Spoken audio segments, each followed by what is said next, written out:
2,22,000 కోట్లతో AP budget శాసనసభలో ప్రవేశపెట్టిన మంత్రి పయ్యావుల 48,000 కోట్లతో ఏపీ వ్యవసాయ బడ్జెట్ 15% వృద్ధి లక్ష్యమన్న మంత్రి అచ్చెన్నాయుడు.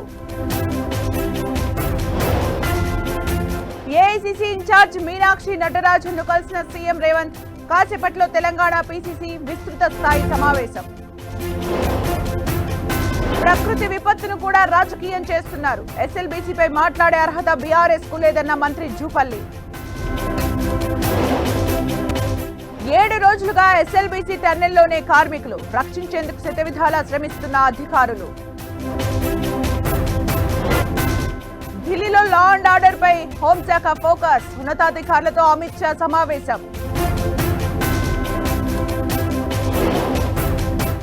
జమ్మూ కాశ్మీర్, ఉత్తరాఖండ్ లో గణనీయంగా తగ్గిన ఉష్ణోగ్రతలు. రాజౌరి, డెహ్రాడూన్ లో వర్షాలు.